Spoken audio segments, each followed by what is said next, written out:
नमस्कार दोस्तों, Sonu sir math classes में स्वागत है।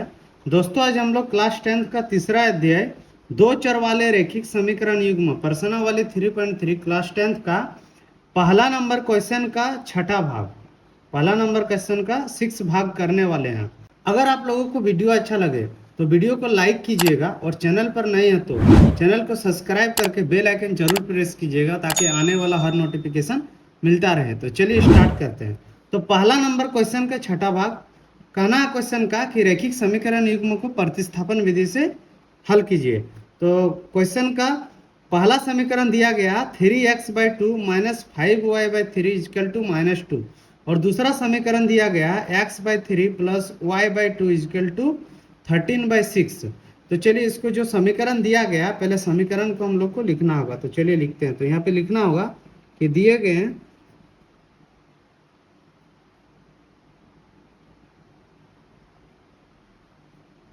रैखिक समीकरण युग्म है। तो रैखिक समीकरण जो दिया गया उसको लिख लेते हैं 3x/2 minus 5y/3 equal to -2। ये हो गया हम लोग का पहला समीकरण। उसी तरह दूसरा समीकरण दिया गया x/3 plus y/2 equal to 13/6। ये हो गया हम लोग का समीकरण 2।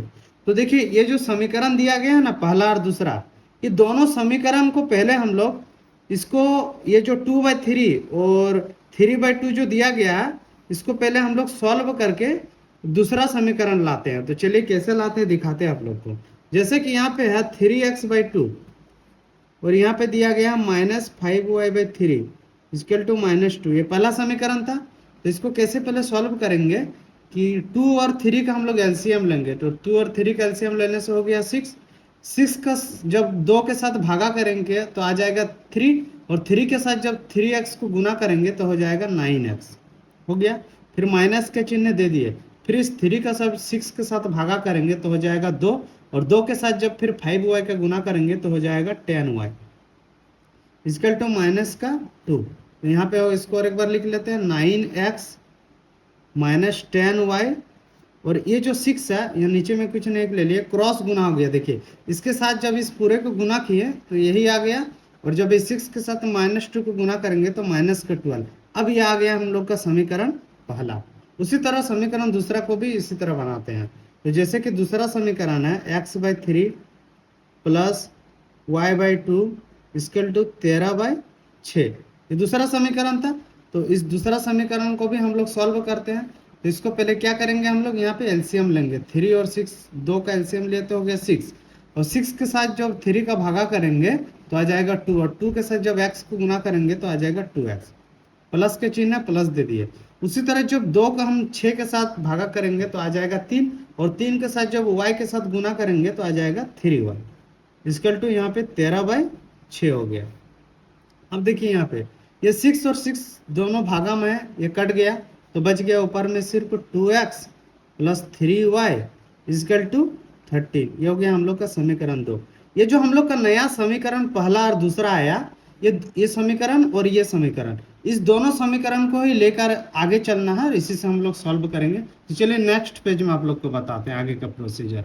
देखिए पहला जो समीकरण आया हम लोग का आया 9x minus 10y equal to -12 और दूसरा समीकरण आया 2x plus 3y equal to 13। ये दूसरा समीकरण। तो जैसे आगे बनाते हैं उसी तरह बनाएंगे प्रतिस्थापन विधि से। तो पहले हम लोग लिखेंगे यहाँ पे कि समीकरण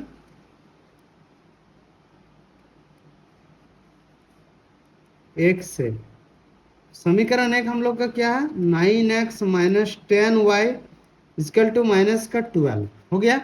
अब जैसे कि इसको अरेंज करते हैं पहले, जिससे हम लोग का समीकरण 3 आएगा 9x इक्वल टू -12 और ये -10y जो है उसको बराबर का जब उस साइड ले जाएंगे तो हो जाएगा +10y। हो गया ये। तो ये हो गया हम लोग का 9x equal to -12 plus 10y। तो x बराबर हो गया -12 प्लस 10y और जो 9 गुना में था x का नीचे में भाग में आ जाएगा। तो ये आ गया हम लोग का समीकरण तीसरा। ये आ गया हम लोग का समीकरण तीसरा। ये जो x का मान निकला हम लोग का -12 प्लस 10y/9 इसको समीकरण तीसरा माने और x का भी मान आया। अब इस x का मान को हम लोग रखेंगे समीकरण दूसरा में, तो जिससे हम लोग को y का मान निकलेगा। तो चलिए यहाँ पे लिखते हैं कि x का मान समीकरण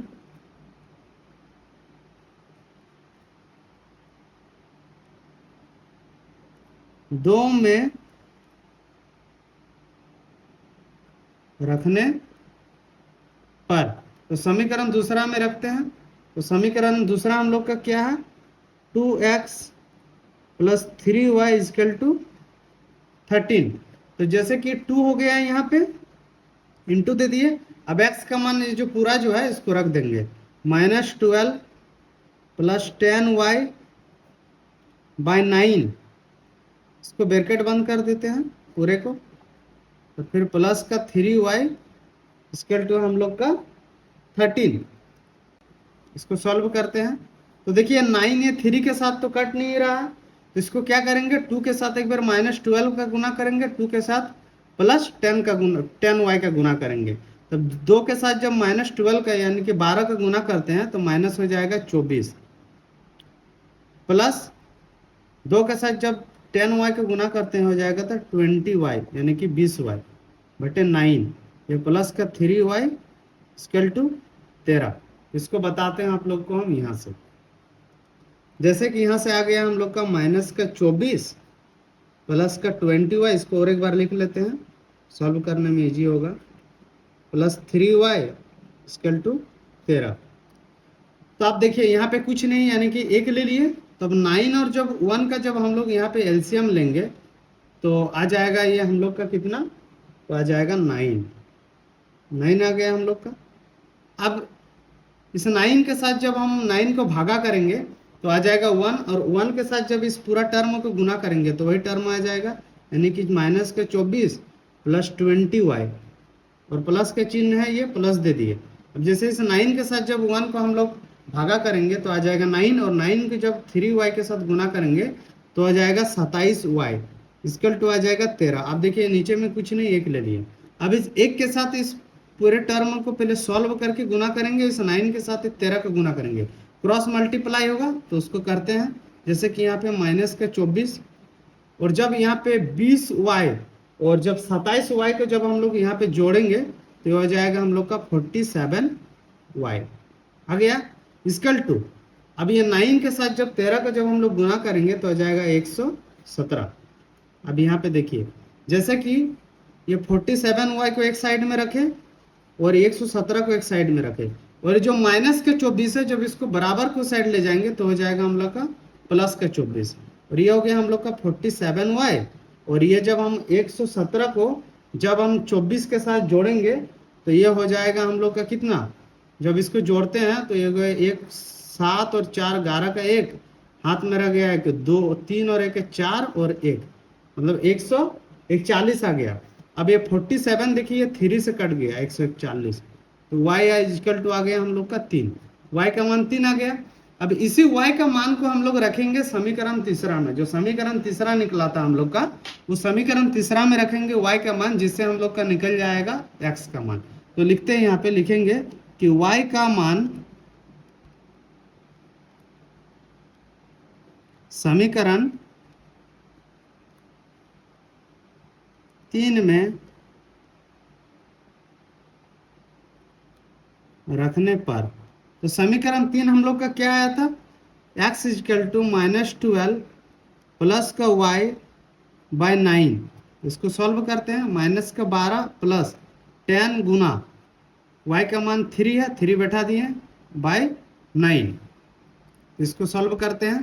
तो जैसे कि यहाँ पे आ गया माइनस का 12 प्लस 10 दिया 30 बटे 9, तो -12 और प्लस का 30, जब इसको माइनस करेंगे तो ये आ गया हम लोग का 18 और बटे 9, ये कट गया 2 से कट गया, यानी कि x इक्वल टू आ गया हम लोग का 2, तो y का मान आ गया हम लोग का 3 और x का मान आ गया हम लोग का 2। इसको नेक्स्ट पेज में फ्रेज से लिखते हैं और फिर बताते हैं। जैसे कि x का मान आ चुका हम लोग का 2 और y का मान आ गया 3, यही हो गया हम लोग का आंसर। इसके बाद हम लोग लाने वाले हैं ये एक्सरसाइज का 3.3 का लास्ट क्वेश्चन था, ये कंप्लीट हो चुका। अब हम लोग लाने वाले हैं एक्सरसाइज 3.4। आई होप वीडियो आप लोग को अच्छा लगा होगा। तो Sonu sir math classes channel को सब्सक्राइब कीजिएगा, लाइक कीजिएगा, ज़्यादा से ज़्यादा शेयर कीजिएगा, और क्वेश्चन में किसी भी प्रकार का डाउट हो तो कमेंट जरूर से जरूर कीजिएगा। धन्यवाद।